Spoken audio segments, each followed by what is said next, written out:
बहू की माँ। जीजाजी मैं रोशनी को अपने घर खाने पर बुलाना चाह रही थी।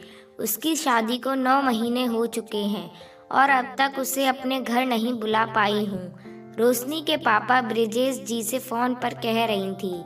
इसमें आपकी तरफ से कमी नहीं है गार्गी। उसके ससुराल में ही इतने लोग हैं कि मायके वालों की बारी नहीं आ पा रही है।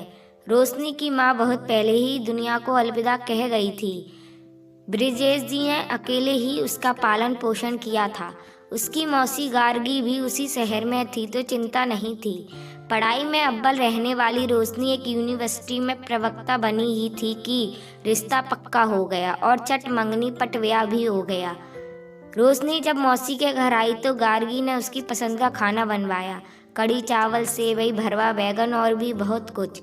अपने पसंदीदा पकवान देखकर रोशनी उससे पर टूट पड़ती थी, लेकिन आज रोशनी को देखकर ऐसा लग रहा था मानो तितली के पंख उसके बदन से चिपक गए हैं और वह उड़ने में असमर्थ है।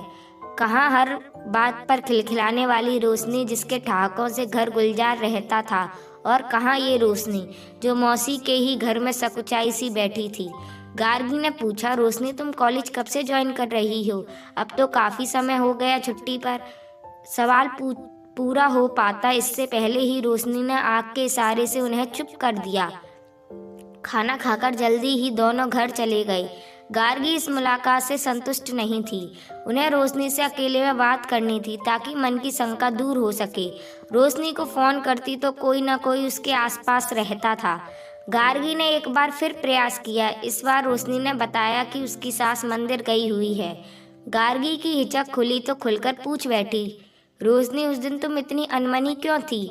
कॉलेज का नाम लेते ही तुमने मुझे चुप करा दिया। सच सच बताओ बेटा, मुझे बहुत चिंता हो रही है। अरे नहीं मौसी, ऐसी कोई बात नहीं है। रोशनी बात टालना चाह रही थी, पर गार्गी के बहुत कुरेदने पर वो मौसी मैं कॉलेज जाने लगी थी, मगर पहले ही दिन जब कॉलेज से लौटी तो घर का माहौल बहुत बिगड़ा हुआ मिला। मम्मी जी नाराज़ थी। उन्होंने कहा कि वह नहीं चाहती कि नई बहू नौकरी करने बाहर निकले।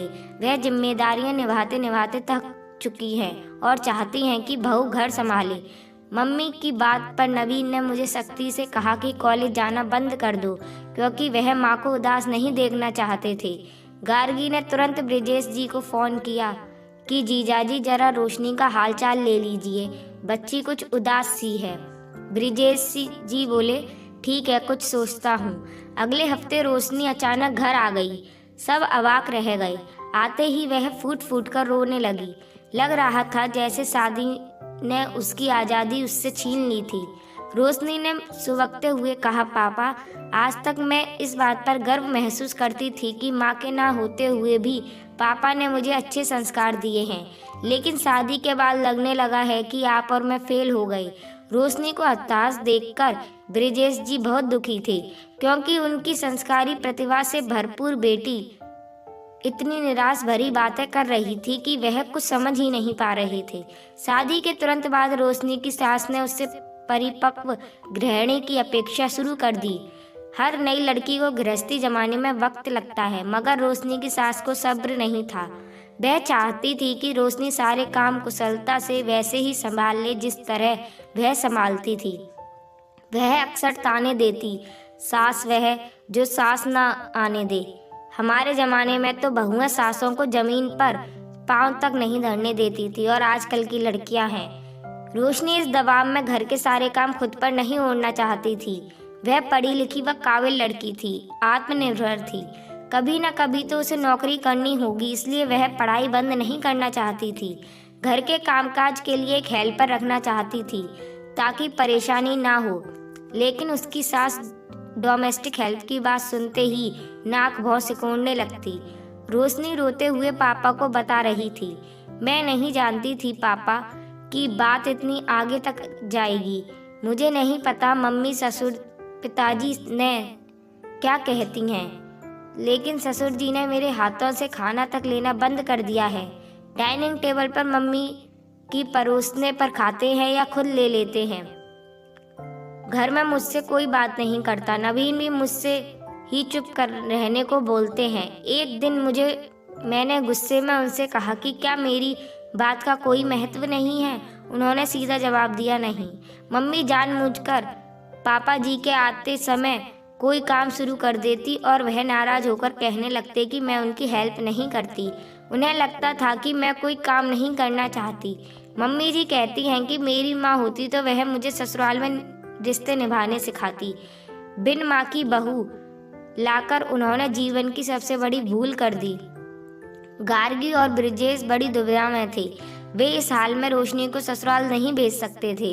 रोशनी भी अपना घर नहीं तोड़ना चाहती थी, इसलिए वह अभी तक सब कुछ बर्दाश्त कर रही थी। गार्गी बोली, ये तो मैं मानती हूँ कि रोशनी में कोई बुराई नहीं है, लेकिन जब कोई जानबूझकर बुरा खोजने लगे तो क्या किया जाए? हमारी बच्ची का स्वाभिमान ही तोड़ दिया है उन लोगों ने। रोशनी विनम्र है लेकिन स्वाभिमानी भी है। कभी किसी की ऊंची आवाज़, गलत व्यवहार, एटीट्यूड वह बर्दाश्त नहीं करती थी, मगर शादी निभाने के लिए अब कितना कुछ सहन कर रही है। एक वे लोग हैं जो उसकी स्थिति नहीं समझ रहे हैं।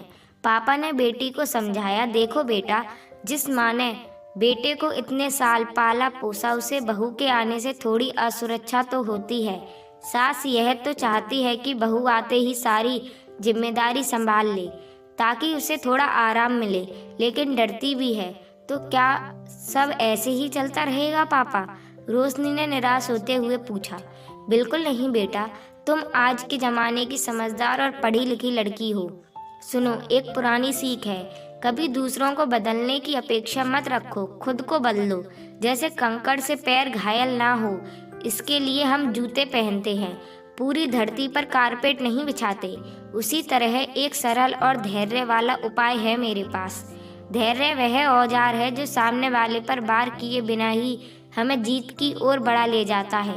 कहते हुए ब्रिजेश ने रोशनी के हाथ में एक कागज थमाया जिसमें हरिवंश राय बच्चन जी की कविता की कुछ पंक्तियां लिखी थी। लहरों के डर कर नौका पार नहीं होती और कोशिश करने वालों की कभी हार नहीं होती। वाकई पापा के सिखाए पाठ ने रोशनी के जीवन पर बहुत असर डाला और अब सब कुछ बदल चुका था। रोशनी अपने परिवार में खुश थी और सबकी रजामंदी से कॉलेज में पढ़ाने भी लगी थी।